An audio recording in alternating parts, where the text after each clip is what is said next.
Why don't you just wash the darkness off, sneered a voice behind her. Maybe then you'd actually look human.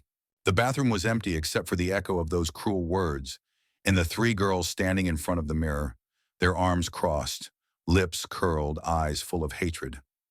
Amira froze. She had only meant to escape for a moment to breathe, but instead she had walked straight into a trap. It was only her third week at Wilkins High, a school where lockers were new teachers, wore smiles, and hallways looked like they belonged in movies. But beneath the polished floors and pastel walls was a silent storm Amira had learned to navigate. She was used to being the only black girl in a sea of whiteness. She had grown up in places where people whispered behind her back, but never before had they dared to say it to her face until now. Charcoal. One of the girls snorted, eyes glinting with malice. Isn't that what you all call each other? Thought you'd like it. Amira's heart raced. The leader was Madison, blonde hair so straight it looked ironed, skin like porcelain, and a voice that dripped sarcasm with every syllable. Her two shadows, Jenna and Kelsey, flanked her like obedient pets. Together they ruled Wilkins High's social scene with manicured claws and venomous gossip. Amira stared at them silently, gripping the strap of her backpack so tightly her knuckles turned white. Her mind flashed back to the first day she arrived, how Madison had looked her up and down like she was dirt on her shoes, how no one sat with her at lunch, how whispers followed her in the hallway, and how this moment had been brewing since day one. I asked you a question, Charcoal, Madison taunted, stepping forward. Why are you even here? You don't belong. Amira's breath hitched, but she didn't cry. She had promised herself she wouldn't. Her mom's words rang in her ears. They fear what they don't understand, baby. Stand tall. Be strong. Don't let them break you. But being strong was hard when you were 13, alone and surrounded. Madison smirked, then leaned closer. What, you can't speak English now? Too busy stealing our scholarships. That did it. Amira's eyes, dark and burning, locked onto Madison's. The room went silent, the air heavy with tension. She didn't move. Not yet. But something changed in her posture, subtle but undeniable. Her shoulders squared, her jaw set. You don't know me, she said quietly, voice steady. But you're going to remember me. Jenna laughed. Or what, you gonna cast a spell on us? Kelsey joined in with a cruel cackle. Maybe she'll call her voodoo ancestors. Amira's fists clenched. She could hear her heartbeat in her ears, feel the burn behind her eyes. But she wouldn't lash out, not yet. She knew what they wanted. They wanted her to snap, to give them a reason to turn it all on her. She wouldn't give them the satisfaction. But she also wouldn't back down. She took a step forward, just one, enough to make the girls shift slightly. My skin, she said slowly, is not something I'm ashamed of. You think you're better because of where you were born, what you look like. But when you strip all of that away, what's left? Don't preach to us, Madison hissed. Amira ignored her. What's left is how you treat people. And right now all I see are cowards. The word hit like a slap. Madison's face flushed, her pride wounded in front of her loyal followers. You little, she lunged, and that's when everything changed. In one fluid motion, Amira dodged the grab, spinning gracefully to the side. Years of karate training kicked in like second nature. She didn't strike, not yet, but her stance shifted, balanced, grounded, prepared. Her eyes no longer showed fear. They showed precision, power, control. Back off, she warned, a voice now cold and commanding. Jenna blinked. What the, did she just go ninja on us? Amira didn't flinch. I told you, she said. You don't know me. And now they were starting to understand why they should have never pushed her this far. Amira didn't always know how to stand tall. In fact, there was a time when she would have broken down in that same bathroom, curled up in a stall, and cried silently until the bell rang. But that girl, the scared version of herself, was long gone. And the journey that led her here had begun years before she ever stepped into Wilkins High. Back in Atlanta, where she used to live, Amira had grown up with her grandmother, a woman of iron will and infinite grace. Grandma Rose had raised her on stories of warriors and queens, of Harriet Tubman's courage and Maya Angelou's wisdom. Every night before bed, Amira would listen to tales of resilience, of fire forged through struggle, and every morning her grandmother reminded her, you are not what they call you. You are what you answer to.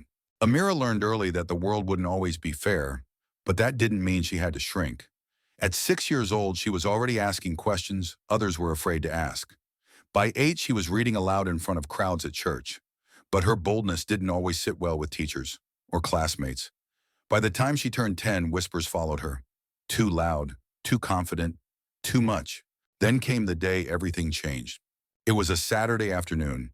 She was walking home from the community center after art class when a group of boys surrounded her in the park. They were older. They mocked her hair, called her names, and laughed as she tried to walk away. One shoved her. She fell. That night, with a bruised elbow and shaky breath, she asked her grandmother, "Why do they hate me for just being me?" Grandma Rose didn't answer right away. Instead, she took Amira's hand, guided her into the living room, and turned on an old video of a karate tournament. A young black girl, maybe a few years older than Amira, stood in the center of the mat, calm and focused. Her opponent, a larger, aggressive boy, lunged at her, but with one swift, graceful motion, she flipped him to the ground. Strength, Grandma Rose said softly, isn't always about muscle. Sometimes it's about knowing you can protect your peace. The next week, Amira started karate lessons. At first, she stumbled.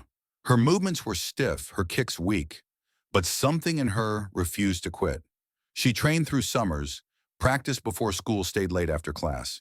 Her sensei, a strict but kind Japanese-American woman named Ms. Tanaka, saw her potential early on. "You fight not to hurt," Ms. Tanaka often said, "but to never be hurt again." Amira advanced quickly. Within 3 years, she had earned her black belt, one that came with discipline, patience, and focus. But perhaps more importantly, it taught her how to breathe when her heart pounded, how to stand firm when her knees trembled, and how to walk away when pride begged her to stay. So by the time she transferred to Wilkins High, Amira already knew the battlefield wasn't just on the mats. It was in every classroom, every hallway, every sideways glance. But she didn't expect it to be this cruel. In those first weeks, she kept to herself. She watched, observed. Her teachers were polite but distant.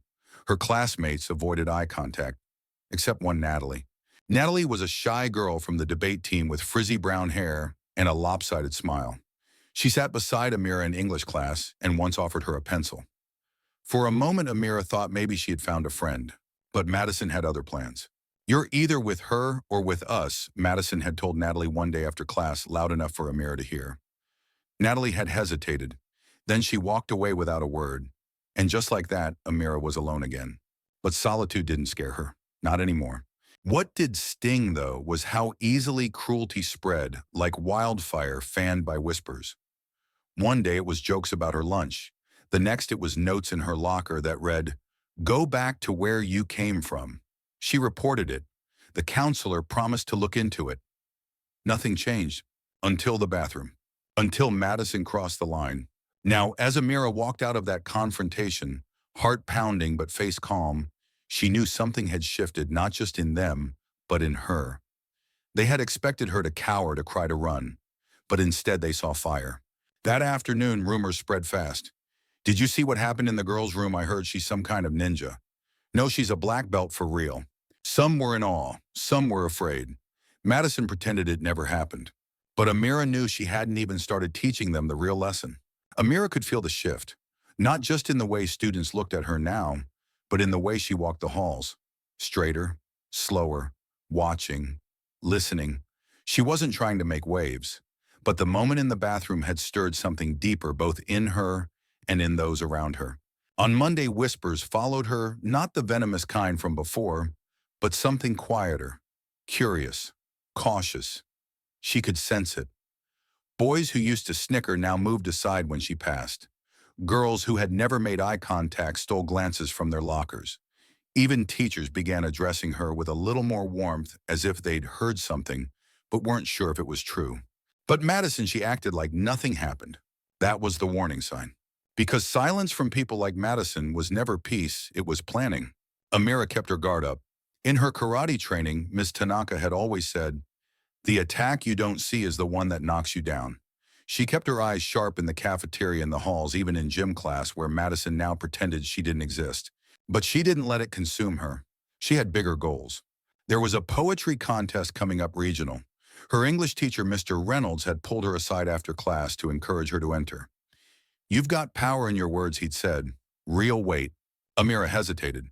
She'd never read her work aloud to strangers, but the thought of standing on stage, letting her voice echo off walls built for others, it lit something in her. That night at home, she sat with her notebook and wrote furiously. About pain, about pride, about the burning behind her ribs that wouldn't let her be small.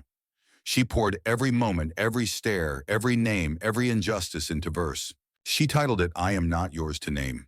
But as she slipped her entry into the submission box the next morning, she noticed something chilling. Madison was watching. Not in the dramatic way most bullies watch their prey. No sneers, no snide remarks. Just a quiet, calculated gaze from across the hall and a slow, knowing smile. Amira didn't flinch, but her instincts fired. Something was coming. It came 2 days later. The school was hosting Cultural Expression Day, a half-hearted attempt by administration to promote diversity. Students were encouraged to wear something representing their heritage and bring a related item or food. Amira almost didn't participate. She had no costume, no food to share. But her grandmother insisted, "You come from kings and queens, baby. Wear your crown." So she did. She arrived wearing a bright yellow head wrap paired with a patterned skirt that her aunt had brought from Ghana. She didn't try to be flashy, but she radiated confidence. For the first time in weeks, she smiled when she walked through the doors. At first, things seemed fine. A few teachers complimented her. Some students looked surprised, even impressed. But midway through second period, something changed.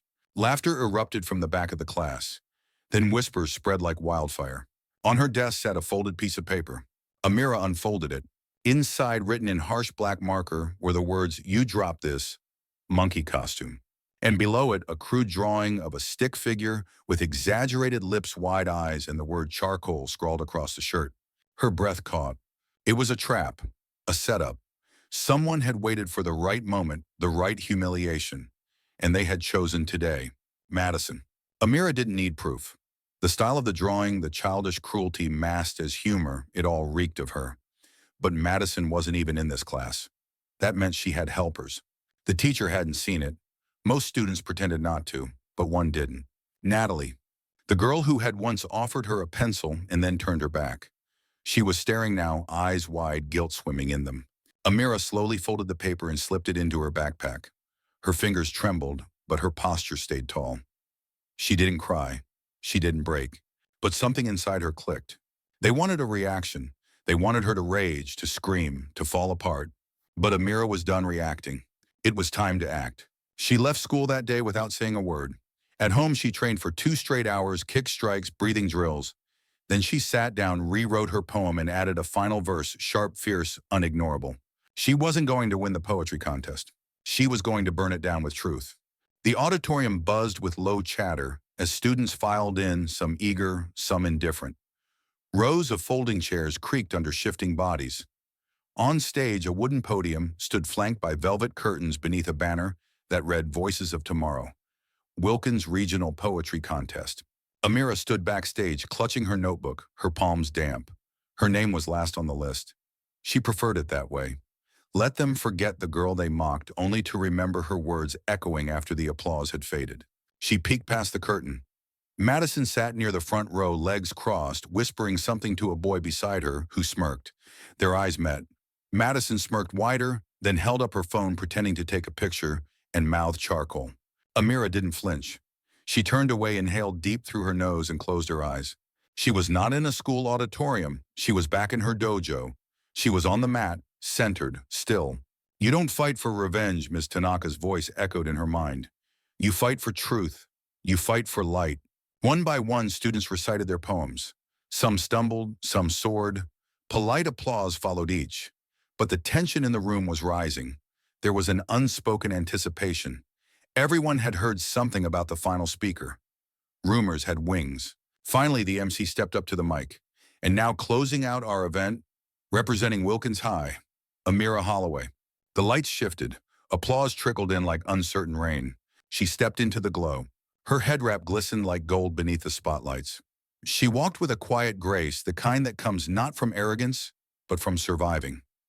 She unfolded her notebook, looked up, and began. "You gave me names I didn't choose. Burned them into my locker, my lunch, my laughter. Called me dark like it was a curse, as if sunlight never kissed me first." A hush fell over the room. The audience leaned in. "You threw coal at my crown, hoping I'd bow. But I am not ashes. I am fire. And you are gasoline." A gasp rippled. Someone dropped a pen. "You called me charcoal, as if that name could choke me. But I've inhaled worse. I've breathed in prejudice, wrapped in perfume, ignorance behind painted smiles, and still I rise. She scanned the crowd. Madison sat frozen, her smirk gone. You said, go back to where you came from. I did.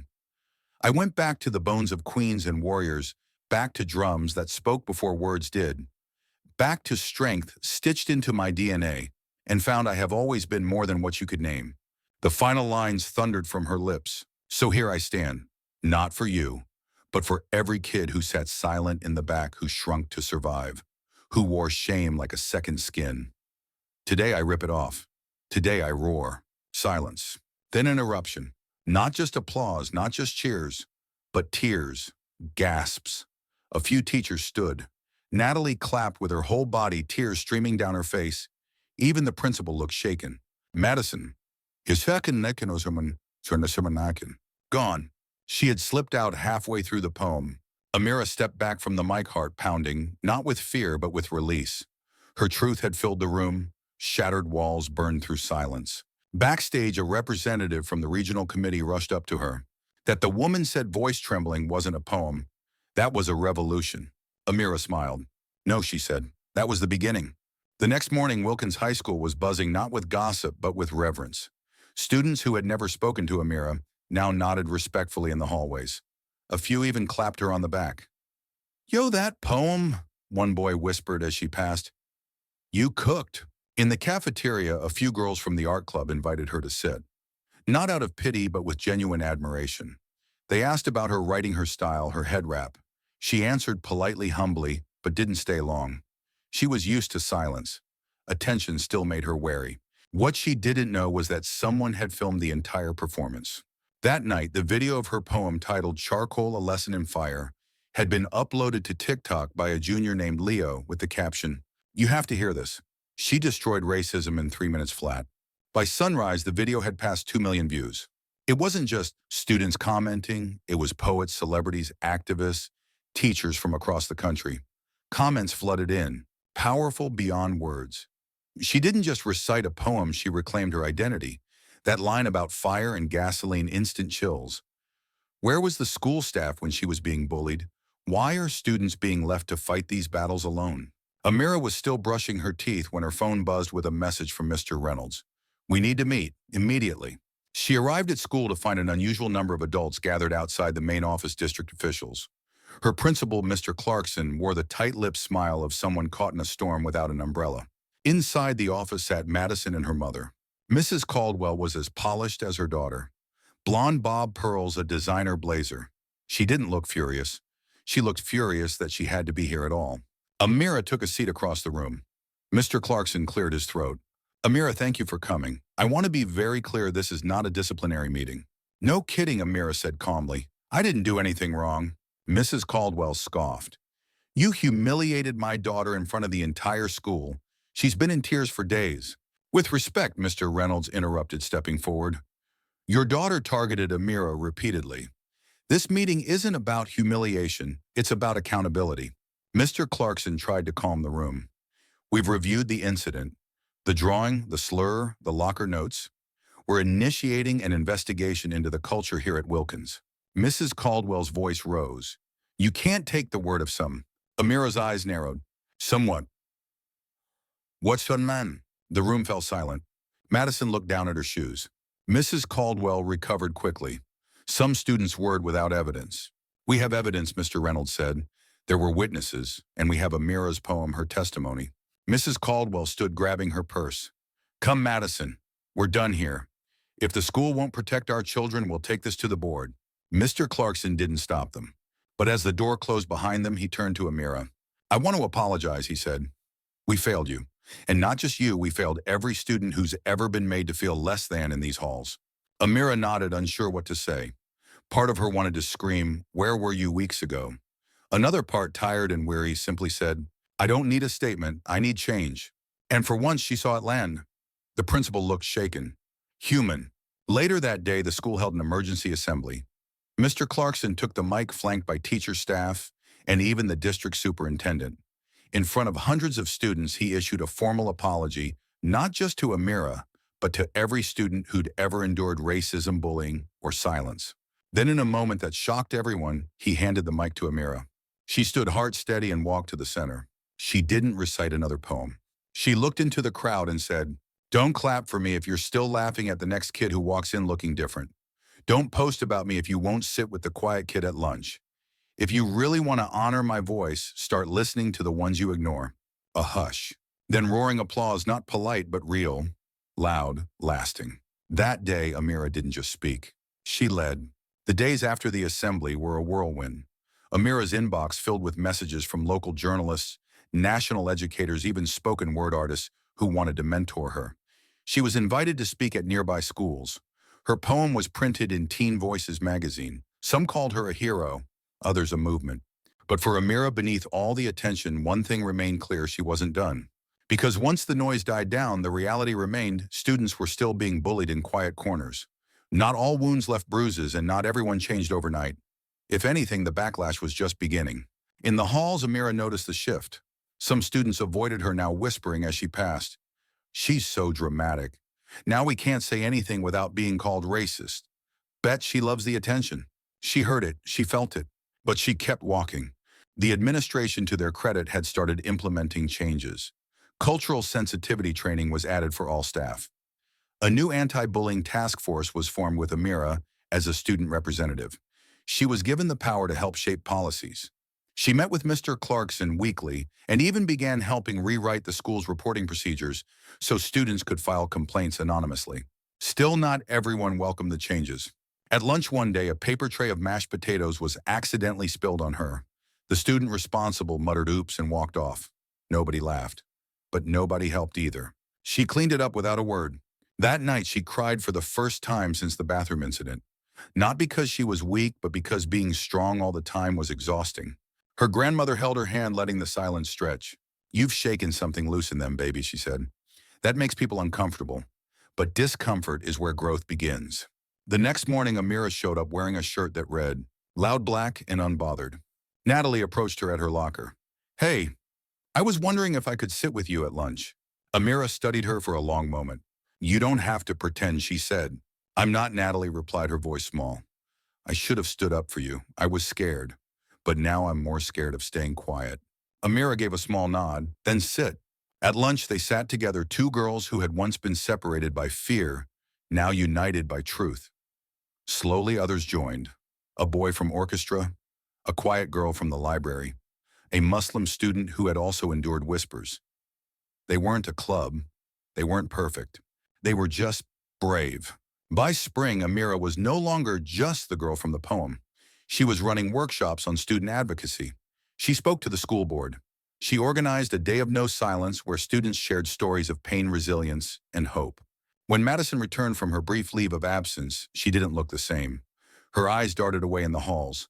She sat alone in class. And though Amira didn't feel pity, she didn't feel revenge either. One afternoon, they crossed paths outside the library. Madison paused. "Look, I was horrible to you." Amira waited. "I don't expect forgiveness. But I saw your poem. I heard it. And I hated how true it was." Amira tilted her head. "So what are you doing about it?" Madison blinked. "What do you mean?" "I mean, if you really heard it, what changed in you?" No response. Amira nodded and walked away. She didn't need apologies. She needed accountability. And maybe Madison would get there someday. Maybe not. But Amira, she had already arrived.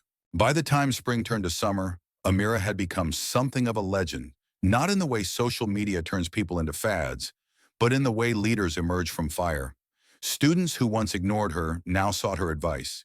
Teachers referenced her in class discussions. Her poetry was taught in English Lit. Even the district had begun using her story in diversity training sessions. But with visibility came pressure.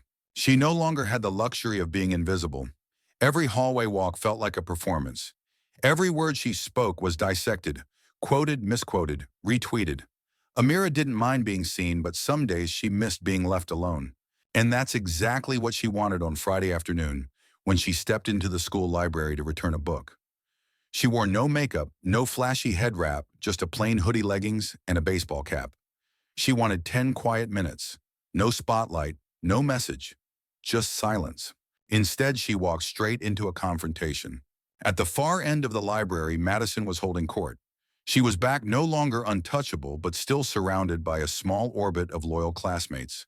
They had grown quieter in recent months, but today their voices carried. Amira didn't mean to eavesdrop, but the words were unmistakable. She thinks she's some kind of Harriet Tubman Madison, sneered, flipping her hair. Like one poem means she can rewrite the school. Laughter. She acts like she invented being black, another girl added. Like congratulations on your melanin. Can we move on now? Amira's breath slowed. She could have turned around, walked out, pretended not to hear, but that wasn't who she was anymore. She approached calmly, set her book on the return cart, then turned eyes fixed on Madison. You seem obsessed with me, Amira said, her voice level. You ever ask yourself why? Madison blinked. Excuse me, you've been watching Whispering Mocking for months, but you don't intimidate me anymore. So the question is, why are you still trying? The table went quiet. Madison stood up, face flushing. Don't play victim again. I'm not a victim, Amira replied. But you might be, because if you think your power comes from putting others down, you're more trapped than I ever was. Another beat of silence. Then Madison flustered, knocked over her water bottle, and stormed out, leaving behind stunned classmates and a quiet that felt heavier than any poem. One of the girls at the table looked at Amira. That was... wow. Amira shrugged. Words are free. Use them better. She left the library with her head held high. That weekend, her school hosted its first ever Student Equity Summit, a day of workshops, panels, and student-led dialogue. Amira was the keynote speaker. This time, she didn't prepare a poem. She spoke freely from the heart. She told them about the silence of lockers, about the bruises you can't see, about being 13 and wondering if you were born wrong. She told them the truth that fighting injustice wasn't about becoming famous. It was about becoming unbreakable. And when she finished, the auditorium rose, not in polite applause, but in a standing ovation that shook the floor. Afterward, as students lined up to hug her, thank her, ask her how to be brave, she saw a small figure at the back of the room. Madison. She didn't approach, didn't speak, just stood there. Then slowly, she clapped. 3 hesitant, echoing claps. It wasn't forgiveness. It wasn't friendship, but it was a beginning.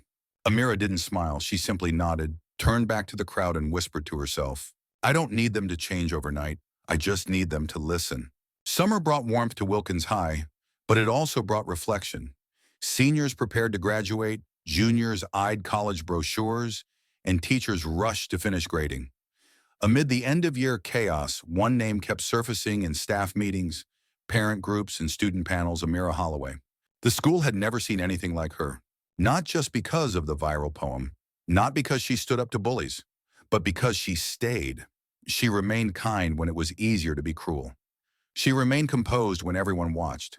She continued showing up not for attention, but for impact. That's why the school board created a new recognition, the Wilkins Student Impact Award. A gold-plated plaque, a scholarship contribution, and a seat at the board's Youth Advisory Committee. It would be awarded once a year to the student who best embodied courage, compassion, and leadership. And they had unanimously agreed who should receive it first. But no one had told Amira.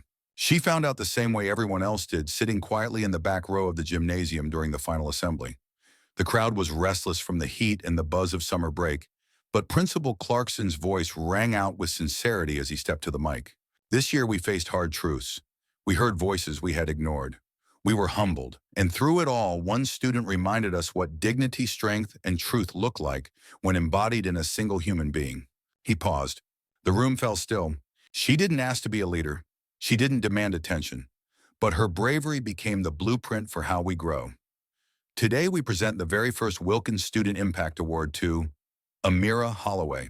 Gasps, applause. A few students jumped to their feet. Amira's heart raced. Her eyes widened. She hadn't prepared anything. No speech, no poem. She hadn't even worn anything special, just jeans, sneakers, and a shirt that read, Still Rising. Her steps toward the podium were slow, deliberate. She accepted the plaque with both hands, turned to face the gym full of faces, some proud, some humbled, some unsure. She didn't speak for long. Thank you, she began, voice steady. But this isn't about awards. It's about what happens when we stop pretending we don't see what's wrong. She scanned the crowd. When I got here, I felt alone. I felt invisible. And I was made to feel ashamed of things I can't and shouldn't change. But today I see a room that's listening. And maybe learning. She glanced at Madison, who sat silently near the edge of the bleachers. I'm not the only one who's ever been hurt. I'm just one of the first who said something loud enough. Now, it's your turn. She held up the plaque. This belongs to all of us who kept showing up. With that, she walked back to her seat. But something followed her applause that kept going. Not for the award, not for the speech, for the way she made them feel braver. Later that night, Amira stood outside on her porch, the plaque resting beside her. Fireflies danced in the air. Her grandmother sipped tea beside her. "You proud of yourself?" Grandma Rose asked softly. Amira smiled. "I'm proud I didn't give up." Her grandmother leaned over, kissed her temple.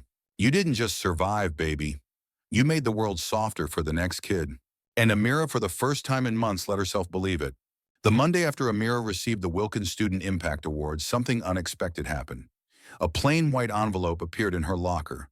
No name, no return address. Inside was a handwritten note in elegant cursive. "Dear Miss Holloway, I watched your performance. I heard your voice. I work with a foundation that supports young women of color in leadership. We'd like to fly you to D.C. to share your story. Let us know. You're ready. Angela B. Brooks, the Ella Grace Foundation." Amira stood frozen in front of her locker, heart pounding. "Dusser Dudisi, a national stage her." She rushed to the front office to show Mr. Reynolds. His jaw dropped. This is real," he whispered. "Angela Brooks is a legend. Her foundation helped launch the careers of senators, authors, changemakers. Within days, details were arranged. Her grandmother cried when she saw the plane ticket. "I always knew," she whispered, placing her hand over Amira's heart. "I always knew you were meant to carry more than pain. You were born to carry purpose." The flight to Washington was Amira's first. As the plane took off, she gazed out the window, not nervous but grounded. It wasn't just about her anymore. It was about everyone who had ever been silenced, overlooked, or made small.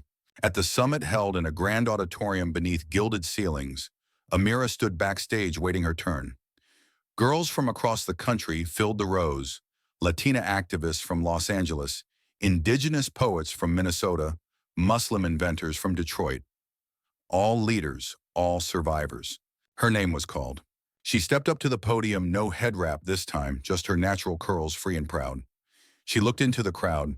Some leaned forward, some whispered. Everyone listened. She spoke not about her pain, but about her power. She told them about Wilkins High, about the locker notes and the bathroom ambush. She spoke of Ms. Tanaka's dojo of poems written late into the night. But most of all, she spoke of her decision to rise anyway. When she finished, the entire room stood. Angela Brooks herself approached, embraced her, and whispered, "You're not the next generation. You're this generation." Amira smiled, overwhelmed but calm. Later that evening, sitting alone by the reflecting pool, beneath the stars, she called her grandmother. "I told my story," she said. "No, baby," her grandmother replied. "You became your story, and now the world is watching." From that moment on, Amira Holloway was no longer just a student at Wilkins High. She was a voice. She was a movement. And she was just getting started.